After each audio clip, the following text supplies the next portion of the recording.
Hello friends, आज का अपना इंडियन इकोनॉमिक्स से एक टॉपिक है पोवर्टी। तो गरीबी, निर्धनता या पोवर्टी का तात्पर्य क्या होता है कि अपनी न्यूनतम आवश्यकताएं पूरी ना कर पाना। जो गरीबी है वो दो प्रकार की होती है, एक होती है सापेक्ष निर्धनता, एक होती है निरपेक्ष निर्धनता। जो सापेक्ष निर्धनता है ये विकसित देशों में पाई जाती है और जो निरपेक्ष निर्धनता है वो विकासशील देशों में पाई जाती है। इसमें जो पैमाने होते हैं निर्धनता नापने के, ये होते हैं शिक्षा, स्वास्थ्य, ठीक है, आपका लिविंग स्टैंडर्ड कैसा है। और इसमें जो पैमाने होते हैं ये सामान्यतः बेसिक नीड यानी खाने से दिए जाते हैं।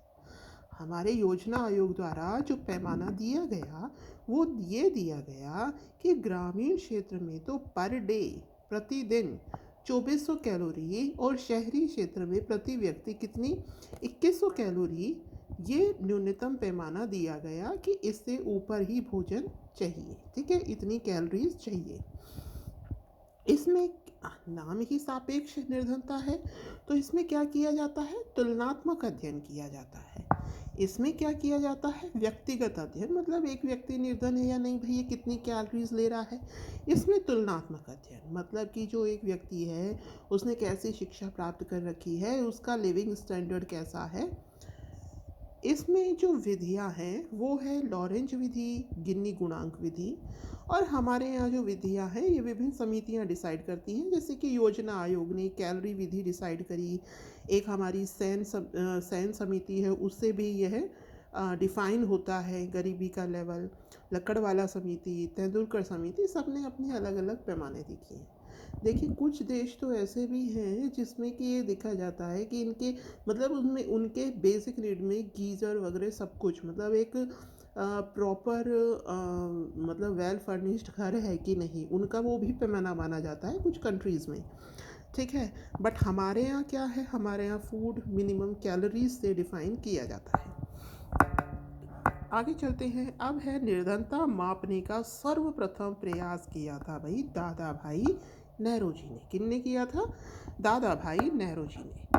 वर्तमान में निर्धनता का आकलन कौन करता है, एनएसएसओ के द्वारा किया जाता है।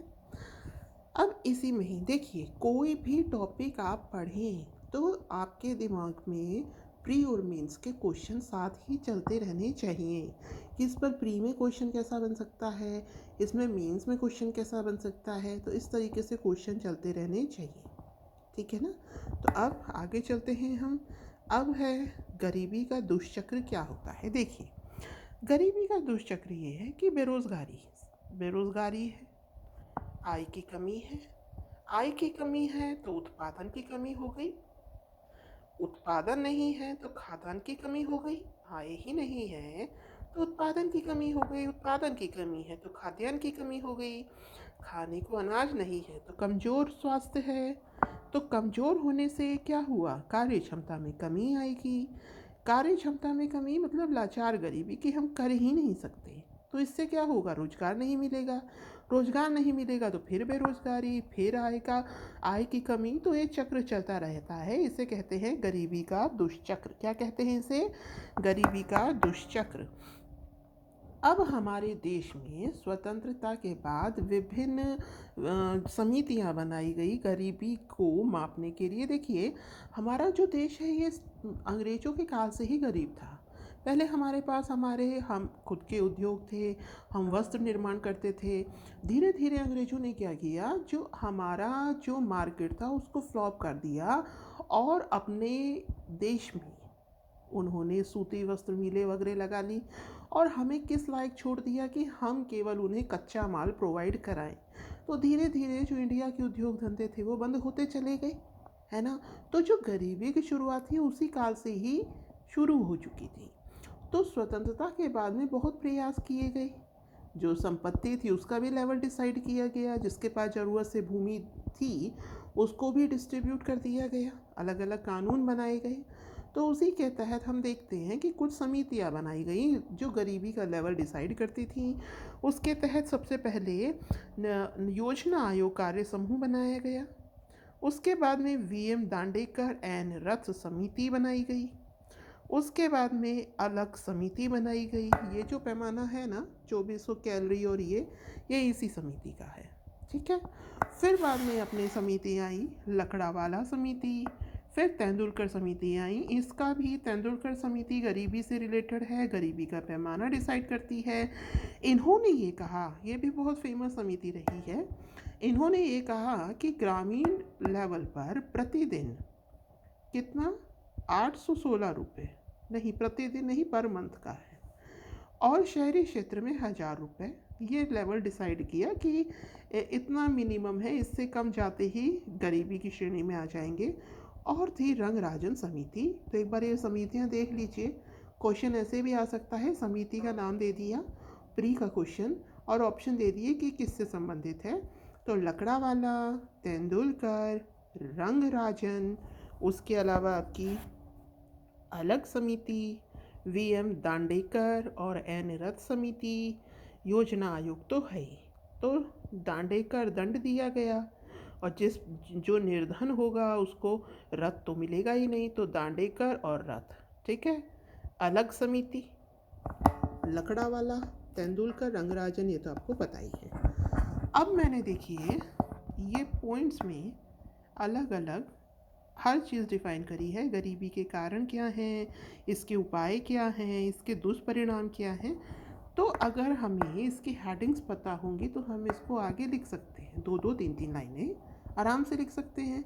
5 नंबर का क्वेश्चन आ गया, 3 नंबर का क्वेश्चन आ गया, तो हमें इसके कीवर्ड्स याद रहने चाहिए, मेन यही याद रखना है, बाकी तो हम लिख ही सकते हैं। तो देखिए गरीबी के कारण, गरीबी के कारण क्या है। सबसे पहला कारण है निम्न पूंजी निर्माण। पूंजी निर्माण कम है, मतलब उतनी अर्निंग नहीं है, तो एक ही कारण है। आधारभूत संरचनाओं का अभाव, जो आधारभूत संरचनाएं हैं उनका ही अभाव है, ये कारण है। मतलब जो आधारभूत संरचना चाहिए हमारे देश में गरीबी हटाने के लिए, उनका अभाव है। सामाजिक कल्याण व्यवस्था का अभाव, जो एक सामाजिक कल्याण व्यवस्था है उनका भी अभाव है। देखिए, माना कि सरकार विभिन्न योजनाएं बनाती हैं, क्या वो योजनाएं सबको मिल पाती हैं? नहीं मिल पाती। और ये जो हमने गरीबी का लेवल अलग अलग कैलोरीज के आधार पर डिसाइड कर रखा है, इससे क्या होता है ना कि हम ये नहीं बता पाते कि कौन सा व्यक्ति अधिक गरीब है, कौन सा कम गरीब है, ठीक है। तो अब क्या होता है ना, जिसको ज़रूरत है उसको उस योजना का लाभ ही नहीं मिल पाता है, और औरों को मिल जाता है। तो जो सामाजिक और कल्याण व्यवस्था है, उस व्यवस्था का भी अभाव है। जनसंख्या का दबाव तो है ही है, और मांग का अभाव है, मांग का भी अभाव है ना। तो इसमें हम 3-3, 4-4 लाइनें अपनी तरफ से लिख सकते हैं कि निम्न पूंजी निर्माण कम है, आधारभूत संरचना नहीं है, और सामाजिक कल्याण जो व्यवस्था है वो प्रॉपर नहीं है। फिर जनसंख्या का प्रेशर रहता ही है, मांग का अभाव है, गरीबी होगी तो मांग का अभाव है ना। अब है इसका दुष्परिणाम। दुष्परिणाम क्या होगा? अशिक्षा, अशिक्षा, भुखमरी होगी, भुखमरी, कुपोषण, खराब स्वास्थ्य। फिर समाज में असमानता होगी, कुछ लोग बहुत अमीर, कुछ बहुत गरीब, है ना। तो वही हमारे देश में भी है, ठीक है। हमारे देश में जो 10% लोग हैं वो तो बहुत ज़्यादा संपत्ति रखते हैं, 50% से ज़्यादा संपत्ति रखते हैं, ठीक है ना। और जो अन्य लोग हैं उनके पास संपत्ति बहुत कम है। जनसंख्या में वृद्धि में सहायक, जनसंख्या वृद्धि, अशिक्षा, अशिक्षा जनसंख्या वृद्धि करेगी। बढ़ते हुए आत्महत्या की घटनाएं, कोरोना टाइम में कितनी आत्महत्याएं हुई थी, है ना। तो ये भी इसके दुष्परिणामों में आएगा। उसके अलावा समावेशी विकास में बाधा, जो हमारा समावेशी विकास है उसमें भी बाधा पहुंचाती है। हमने सस्टेनेबल डेवलपमेंट गोल डिसाइड कर रखे हैं, तो जब हम ज़रूरत से ज़्यादा निर्धन रहेंगे तो जो जो गोल्स हैं हम उनको भी प्राप्त नहीं कर पाएंगे। जो हमारा समावेशी विकास है वो भी प्रॉपर नहीं हो पाएगा। निम्न जीवन स्तर, इससे जीवन स्तर निम्न रहता है। आपराधिक गतिविधियाँ बढ़ती हैं, तो ये दुष्परिणाम है। ये आप कुछ याद रख लीजिएगा, इन वर्ड्स को याद रख लीजिएगा, ठीक है। आगे चलते हैं इनके उपाय। क्या उपाय करें? देखिए, हमारे देश में जो मेन जो क्षेत्र है वो क्या है? कृषि में। देखिए, हमारे जब पंचवर्षीय योजनाएं बनने लगी थी तब स्टार्टिंग की जो 2-3 पंचवर्षीय योजनाएं थी उसमें क्या किया गया था, उसमें बड़ी बड़ी फैक्ट्रीज़ लगाना स्टार्ट कर दिया था किसानों की तरफ ज़्यादा ध्यान ही नहीं दिया गया था। उससे भी जो मतलब अर्थव्यवस्था जो ग्रोथ करनी चाहिए थी वो इंस्टेंट फ्लॉप हो गई, गरीबी बढ़ गई। क्योंकि मेनली जो इंडिया था वो कृषि प्रधान कंट्री था, है ना। उस टाइम में तो पूरा हम कृषि पे ही डिपेंडेंट थे। और इंस्टेंटली क्या किया गया, बड़े बड़े उद्योग लगा दिए गए और उन्हीं पे ही सारा ध्यान केंद्रित कर दिया गया। ठीक है ना। तो अब क्या करना चाहिए, जो कृषि क्षेत्र है उसमें विकास करना चाहिए। और व्यावसायिक हमारी जो शिक्षा है वो भी सही नहीं है, हालांकि नई शिक्षा नीति में चेंज किए गए हैं, स्किल डेवलपमेंट प्रोग्राम डाले गए हैं। तो क्या करना चाहिए, व्यावसायिक और तकनीकी शिक्षा को बढ़ावा देना चाहिए। उसके अलावा रोजगार के नए अवसरों का सृजन करना चाहिए। और सकल घरेलू उत्पादन में तीव्र वृद्धि, जो हमारा सकल घरेलू उत्पाद है उसमें वृद्धि करनी चाहिए। और सबसे इम्पोर्टेंट तो भाई जनसंख्या कंट्रोल करना ज़रूरी ही है। तो जनसंख्या वृद्धि दर को कम करना, बचत और पूंजी निर्माण की दर को बढ़ाना, मतलब पूंजी निर्माण बढ़ाना ज़रूरी है। अब इन कामों में चुनौतियाँ क्या आएंगी। देखिए, आंकड़ों का अभाव है। अभी मैंने बीच में डिस्कस किया था कि हमें तो ये भी नहीं पता कि प्रॉपर वे में कौन कितना गरीब है। ठीक है ना। जो जिनको सच में आवश्यकता है इन योजनाओं की, बेसिक नीड्स की, उनको मिल ही नहीं पाती, वो एज इट इज़ ही रहते हैं। और जो और लोग हैं वो उसका उपयोग करते रहते हैं। तो हमारे पास आंकड़ों का ही अभाव है, असमानता है ही, असमानता काफ़ी है। असंगठित क्षेत्र में भी लोग लगे हुए हैं। हमारे पास जो आंकड़े होते हैं वो बेसिकली सरकारी होते हैं, है ना। तो असंगठित क्षेत्र में भी हैं लोग। बहुआयामी गरीबी, गरीबी एक प्रकार की नहीं है, गरीबी के बहुत आयाम हैं। ठीक है ना। हम खर्च के आधार पर निकालें, हम घर के आधार पर निकालें, हम स्वास्थ्य के आधार पर निकालें, गरीबी के हमारे देश में बहुत आयाम हैं। तो हम कौन सा आयाम लेकर के चलें और उसको, उसके निवारण में क्या क्या करें।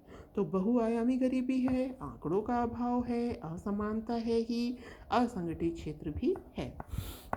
आगे है सरकार के प्रयास। तो सरकार के प्रयास क्या है, ये सरकार जो योजनाएं बनाती रहती हैं मेनली, तो जैसे मनरेगा, प्रधानमंत्री कौशल विकास योजना। मनरेगा के तहत आपको पता ही है काफ़ी लोगों को रोजगार दिया जा रहा है। प्रधानमंत्री जनधन योजना, प्रधानमंत्री आवास योजना, एक राष्ट्र एक राशन कार्ड योजना, जिसे अभी पिछले 1-2 सालों में ही काफ़ी इसका प्रचार किया गया। ठीक है। सभी के लिए आवास योजना। तो ये कुछ बेसिक योजनाएं सरकार चलाती हैं जो कि लोगों की बेसिक नीड्स को पूरा कर सके, लेकिन फिर भी आंकड़ों के अभाव में, अशिक्षा के अभाव में सभी लोगों तक ये सुविधाएं प्राप्त नहीं होती हैं। कुछ इसका कारण भ्रष्टाचार भी है।